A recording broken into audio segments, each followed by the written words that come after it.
কিন্তু ভাবলে এখনো আমার ভয় হয়, কাঁটা দিয়ে ওঠে সারা শরীরে। আমি তো এখন আলাদা ঘরে শুয়ে।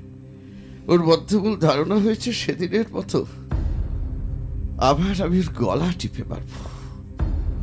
একা ঘুমিয়ে আছি বিছানায়। মাঝরাতে একটা প্রচন্ড দুর্গন্ধে ভরে গেল ঘরটা।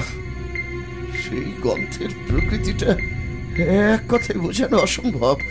প্রচন্ড পচা গন্ধের সঙ্গে তীব্র পোড়া গন্ধের সংমিশ্রণ ঘটলে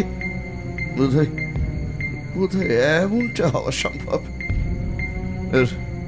আর তারপরেই আমার খাটের ঠিক সামনে প্রকট হয়ে উঠল এক ছায়ামূর্তি।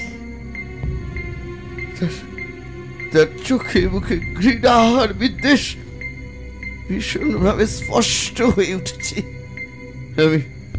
আমি শুনতে পেলাম তার জলদ গম্ভীর কণ্ঠস্বর। আমার হাত থেকে আর তোমার নিস্তার নেই।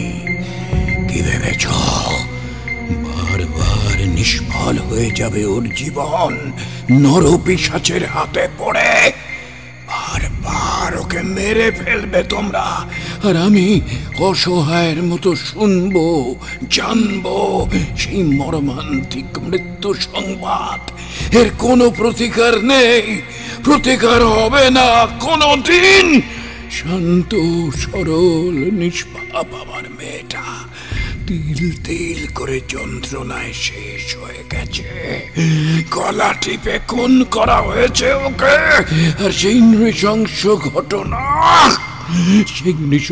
ঘটনার পুনরাবৃত্তি আমি ঘটতে দেব না।